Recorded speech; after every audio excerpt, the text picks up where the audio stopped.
Salut tout le monde! Nous avons déjà vu ensemble sur cette chaîne les mises en forme conditionnelles et les nombres aléatoires. Eh bien je vous propose ici une utilisation concrète de tout cela. Imaginons, nous effectuons un tirage de bingo. J'ai donc créé ici une grille avec tous les nombres, et le but c'est que quand j'entre des nombres ici dans la partie tirage, ceux-ci s'illuminent automatiquement dans la grille. Et tout à l'heure, dans un deuxième temps, nous ferons en sorte qu'Excel choisisse lui-même les numéros. Voici comment nous allons procéder. Je vais d'abord sélectionner toute ma grille. Dans Accueil, dans la partie Style, je vais dans Mise en forme conditionnelle, puis Règles de mise en surbrillance des cellules. Cette fois-ci, je vais choisir Égal à. Ensuite, mettre en forme les cellules dont le contenu est égal à, et ici, au lieu de choisir un nombre, je vais sélectionner la première cellule de ma zone de tirage. C'est celle-ci. Donc c'est bien P2. Que se passera-t-il? Je vais choisir, dans Format personnalisé, un remplissage rouge, et dans Police, je vais choisir le texte blanc. OK, encore OK.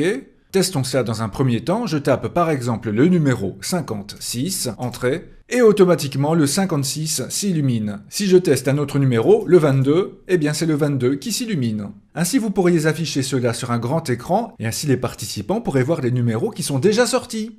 Et nous allons donc faire cela pour toute la zone de tirage. Donc nous sélectionnons bien la grille, mise en forme conditionnelle, et là je vous propose d'aller dans Gérer les règles. Ça nous évitera pour chaque cellule de choisir à nouveau la couleur et la police. Dans mon cas, je vais devoir aller de P2 à P15. Je vais donc prendre la règle et la dupliquer de nombreuses fois. Et ensuite, pour chaque ligne suivante, je vais remplacer le P2 par P3, P4, P5, P6, etc. Donc, par exemple, la deuxième proposition, et ici, au lieu de P2, je vais mettre P3. OK. Ainsi, nous avons une règle pour P2, une autre pour P3. Et je vais en faire de même jusqu'à 15.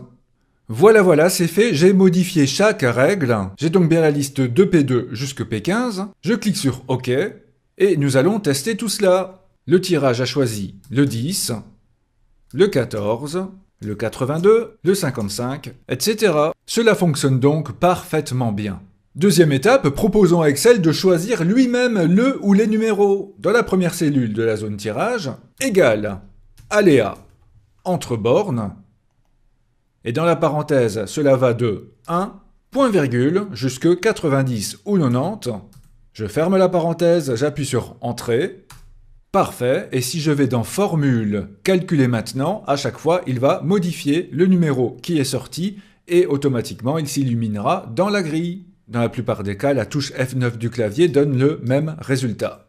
Et si nous voulons par exemple sortir 10 numéros en même temps, utilisons la petite poignée de recopie en bas à droite de la première cellule. Je prends, je relâche au bout de la 10e, et voici à chaque fois 10 numéros sortis, que je peux modifier quand je le désire. La seule limite de cette méthode-là, c'est que deux numéros identiques peuvent sortir, comme c'est le cas ici pour le 67. Donc en réalité, ici, je n'ai que 9 numéros différents. Maintenant, si c'est le cas, n'oubliez pas que nous avons vu ensemble, dans les mises en forme conditionnelles, les règles de mise en surbrillance pour les valeurs en double. Donc là, Excel pourrait nous prévenir s'il y a un doublon. Faisons cela, donc valeurs en double.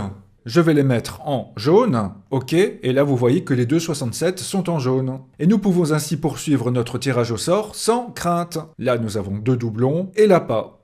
Et pour l'esthétique, si vous devez afficher cet écran-là, vous pouvez très bien, par exemple, aller dans Affichage et décocher le quadrillage pour que le public ne soit pas trop perturbé. Et pourquoi pas aussi ajouter des couleurs de fond pour mettre en valeur la grille par exemple. J'espère que vous pourrez vous amuser avec tout cela. Si elle peut être utile à d'autres, merci de partager cette vidéo. Je vous dis à très bientôt!